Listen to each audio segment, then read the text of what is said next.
Hey, what's up? It's me, your girl E. Welcome to Saturday Writing Session. And we are finally through May successfully. Um, and we are talking about writing a short story. May is short story month, and writers celebrate writing a short story. I've written two short stories, The Road the Life Turns and Another Slice of Pie, that we are reading from. Okay, now to recap this past month. I attempted to do a StreamYard video twice, beginning of the month, and I did not turn my microphone on. All right. And once I figured out, hello, McFly, to my Back to the Future fans. Hello, McFly. We got together and we were moving expeditiously through the month of May writing a short story. So let's recap. All right. Um, First things first, start with an idea. Okay, what do you want to write about? And my favorite writer, Toni Morrison, said if there's a book that you want to read but hasn't been written yet, you must write it. Write it. Um, we have seen numerous of books that came into movies, of course, so we judge them. The book is always better, of course. Um, we have sat and binge watched our favorite TV show, and we have said, well, maybe they should have did it this way, or maybe they should have done it that way. I personally am not a fan of fan fiction, but if you like to recreate your own story of those characters, write it. If you think of something that should have been written, write it. If you don't know what to write, always go to writing prompts on Wednesdays on my social media page at Writers Block Publishing LLC. I do a writing prompt Wednesdays, writing prompt ideas from the character's point of view, the author's point of view, the plot point of view. Write it. A lot of people have told me numerous times, I could write a book. Write it. Okay. Write it. All right. So start with an idea. Next, outline or convey your characters. Character development, I said it before, is my favorite thing to do. I love developing a character, the way they look, the way they sound, the personality, their backstory. Sometimes I don't know the backstory until I'm actually writing it and really developing the character. So write your backstory. Okay. So get your character development together. Get you a piece of paper, a journal, a book, anything to give your character some depth. Your character, especially your protagonist, they have to have flaws and all. They have to be relatable. Okay. They have to have maybe physical flaws. They have to have, of course, emotional, mental flaws. They have to have some issues because this is what's making your protagonist relatable. Remember Scout from The Killing Mockingbird? She was a rough and tough tomboy. Who wasn't a rough and tough tomboy growing up? Where their father and, well, Scout had a nanny or a mammy, whatever. They kind of had to reel them in a little bit, like, ladies don't do that. And she's just like, ugh, she's a rough and tough tomboy. Back in the day when I was a kid, I was a tomboy. And when anywhere I went somewhere in a dress, I did not sit like a lady. My mother used to have to say, meaning close your legs, because I was just sitting, squatting, whatever. So rough and tough tomboys, I was able to relate to her. Plus, she had a personality that a lot of young girls and young boys can even relate to as a kid, because children are very innocent and they understood what's fair, what was not fair. So make your character extremely relatable. All right. Write scenes around conflict. When you're writing a short story, there has to be an immediate conflict because it's already there. It's already there. When you're writing a novel or novella, you are building up to conflict with the rising action, and then boom, there goes that climax. But in a short story, your conflict is already established. Okay, write your first draft. Your scenes you build around conflict will eventually be stitched into a complete story. So make sure as the story progresses that each scene heightens the story's tension, and this tension remains unbroken until the climax resolves whether or not your protagonist meets their desires. So your protagonist may or may not meet their desires. However, when you're writing your first draft, you have to, of course, write the scene surrounding the conflict, and it heightens that climactic moment. Okay. Step away, revise. Step away, breathe, and revise. Step away, breathe, and revise. Okay. The first step to writing is to write. The second step is to rewrite. If you think that you have written your book on the first draft, you didn't. You didn't. You know why? Because it's going to be grammar errors, so you have to go back and fix that, and it's going to be content issues. You have to go back and you need to redevelop. You have to heighten the development of your characters, of the scenes. When people write to me their story, I always ask them, how did you feel in that moment? Write that in there, because more likely you was feeling some kind of way during that situation, whether you're being addressed or you're doing the addressing, right? What time of day was it? Was it daytime, late morning, mid afternoon, late afternoon, nighttime? What day of the week was it, if you remember? What time of year was it? Like, what was in the moment? When I remember things or days or issues, I remember it specifically because maybe the smell, like right now with springtime and my allergies are in full throttle, I can smell grass being cut. It's surprisingly not too hot, right? So it's a nice hint of a breeze where I may or may not need to put on the AC. Because today is Saturday, I remember the day of the week, and I remember it's the end of May. So if I'm telling you something that happened around the end of May of 2026 on a Saturday afternoon, I can say, as I sat outside in my yard, if I stood outside in my yard and the grass had just been cut because I kept sneezing and hacking and the allergies was heightened, this was the situation that happened. So now my reader can put themselves in the scene. It was a afternoon on a Saturday, the smell of fresh grass, because the protagonist, me, may have been experiencing an allergy attack. Do you get it? Set the scene and then tell your story. Okay. My neighbor was racing up and down the street because of whatever. Okay. Tell the story. And how did you feel? Did you feel like, what is going on? Did you inquire? Would you intrigue? Like, or were just your neighbors who was always doing something? So it was like, that's just them. How did you feel? Write that down. Don't just say it was a Saturday afternoon and my neighbor raced up and down the street and then I decided to go to Giant Eagle or to a grocery store. Boring, boring, boring. Okay. Unless you're writing a book dealing with the how-to-do list. Again, boring, right? Stephen King, when he finished the novels, I had said that he puts it away in the drawer and doesn't think of it for 6 weeks. Sometimes you got to walk away from your book for a moment while you're actually writing it or when you're finished, because when you come back to it, you have fresh eyes, right? Now, there was a Facebook post that said that I can post something and then 4 minutes later, I can take it down because I'm not the same person I was 4 minutes ago. Okay. Now, that can be true, right?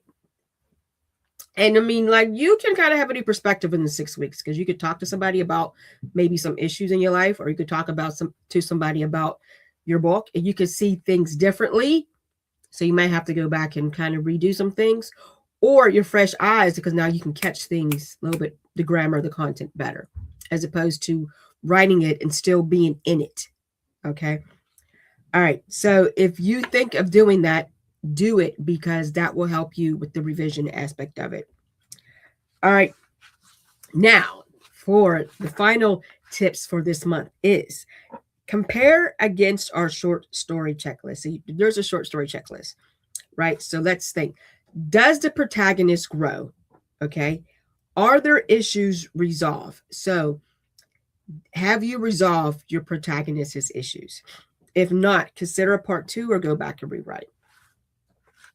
You have to rewrite it. Okay. Again, revision. Number 7. A short story does have a word count between 1,000 and 7,500 words. I personally, when I write, I don't like word counts because I feel that it's constriction. I don't like all that constriction. I'm going to write. I'm going to say how long I want to say it. But with a short story, you do have to be mindful because then it becomes a novel or a novella. Okay. So you want to get in and get out. That's kind of how I am when I'm grocery shopping. I don't like to really stay in there. I get in and get what I need because then I'm just now buying stuff I don't want. And then when it comes time to unpacking and then loading, what did I buy that for? Okay. Get in and get out. Okay. Your short story should take place in one time period. All right. Not spread out or gaps other than to drive someplace, sleep. If there are gaps, there's a space between the paragraphs. The new paragraphs beginning flush left to indicate a new scene. All right. So if you do have to have a separate time period, then it's the structure of your paragraphs. Okay, that's another session. We might have to do that. But so that way you're letting your reader know we're going back in time, we're going in the future, or maybe even within an hour or two gap. Okay. Now, the how to write a short story, you have the protagonist, the antagonist, and the motivation. Your short story has one clear protagonist who is usually the character changing the most. Your short story will have the protagonist who is changing the most. Your protagonist has to grow. There is no such thing as the protagonist not growing. If you have a book and the protagonist did not grow, that book sucks. I said it unapologetically. It sucks. There has to be growth. If you watch any of your favorite TV shows, if you watch any of your favorite movies, watch how your protagonist changes throughout the series or the movie. They start off one way and they come to the next way. There has to be growth. Okay.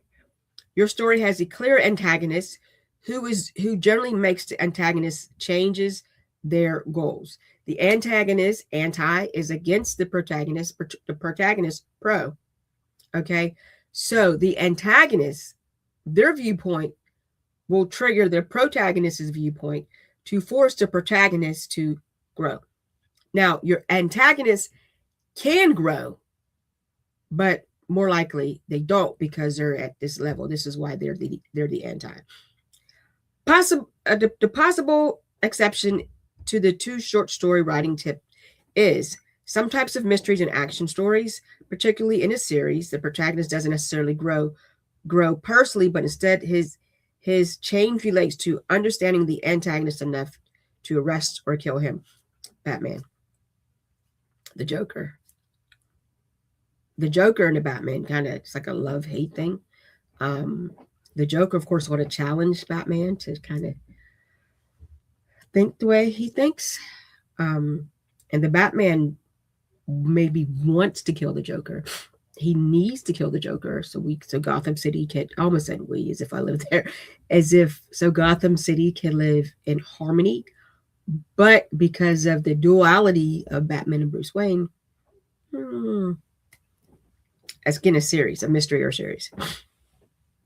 The protagonist changes with an arc arising out of how they are stuck in his or her flaw at the beginning of the story, which makes the reading bond with them as a human and feel the pain of the problems he caused himself. Or if it is a non-personal growth type plot, he presents at the beginning of the story with a high stakes problem that requires him to prevent or to punish a crime. That is for the mystery writers, and we might have to do a mystery series, writing a mystery series. The protagonist usually is shown to want something because that's what people normally do. You want something. Defining their personalities and behavioral patterns, pushing them onward from day to day. This may be obvious from the beginning of the story, though it may not become heightened until the inciting incident, which happens near the beginning of the act. Okay, your protagonist wants something. Everybody wants something. It's not about taking over the world. It's not riches and fame. It's a want. Like before I even came on live, I was preparing my food because I want to eat later. Okay. The want is usually something the reader sorts of wants the character to succeed in, while at the same time knows the want but is not in their authentic best interests. This mixed feeling in the reader creates tension. What is the want? What does your protagonist want? What is it that they want? Not the need, the want. Okay. The protagonist is usually shown to need something valid and beneficial. So if you think about what the actual need is beneficial and is valid, it's understood, and it benefits the protagonist. But at first, he does not recognize it, admits it, honor it, interrogates it with his want, or let the want go so he can achieve the need instead. Ideally, the want and the need can be combined in a satisfying way towards the end of this sake of continuity, of forward momentum, of victoriously achieving the goal set out from the beginning. It is the encounters with the antagonist that forcibly teaches the protagonist to prioritize his needs correctly and overcome his flaw so he can defend the obstacles put in his path. That's a mouthful. All right, so we think about your want and your need. Okay, everybody has a want, it's a desire. Everybody has a need, and that's also a desire. It's a stronger desire than the want. Okay, and sometimes we can justify our wants with our needs. Like, do I need another handbag? No. But do I want one? Yes. So I can say I feel that I need it because it may be more practical to my needs. I need another tote bag. Do I need one? No. Do I want one? Yeah. So me making it more practical makes it more realistic as to why I need it, as opposed to me just wanting it. It's a lot, right? Okay. The protagonist in a personal growth plot needs to change his flaw, his want, but like most people, doesn't automatically do so when faced with the problem. They try the easy way, which doesn't work. Only when the crisis takes him to a low point do they boldly change enough to become victorious over himself and the external situation. What he learns becomes the theme. Each scene shows its main character's goal at the beginning, which aligns in a significant way with the protagonist's overall goal of the story. The scene has a charge, showing either progress towards the goal or regressions away from the goal by the ending.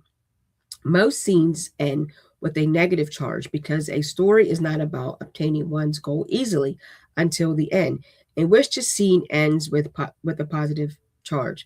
The protagonist's goal of the story becomes triggered until the inciting incident near the beginning, when something happens to shake up his life. This is the only major thing in the story that is allowed to be a random event that occurs to him. Okay, so how to write a short story with the characters. Your characters speak differently from one another, and their language suggests subtext, what they're really thinking but not saying, supple passive-aggressive jibes, their underlining emotion, etc. Your characters are not illustrative of ideas and beliefs you are pushing forth, but come across as real people. So that's a lot, right? At the end of the day, think of writing a sitcom. Because if you think of a sitcom, they got the beginning, maybe something's happening, they got the climax, and they got the end of it. There's a growth. Each character grows. Sometimes your main character gets what their desire, but they don't. But here's the thing, in the midst of their journey, they have to change. So if they don't get what they desire, they're okay with that because they made peace and they reconcile with the wants and the need. Okay? That's a lot. In my book, Another Slice of Pie, we have learned Andrew Gallagher, who comes from a very prominent African-American family in the country, got a little money, a little bougie. And instead of following his family's footsteps, he is a successful writer. He is a notorious bachelor, kind of a ladies' man, playboy. And he see this beautiful young girl who he says, I know her. I can't put my finger on it, but I know her.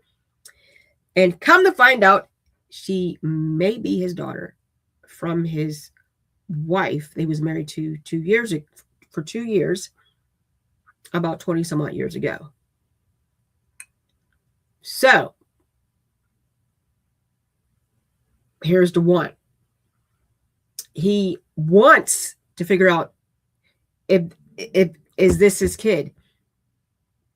The need is he has to find out. And where is her mama? Because how in the world did you have a baby and not tell me? This book is available on Amazon. I'm not going to read any of it today because I want you to get it. All right, guys, that's it. Have a great Saturday.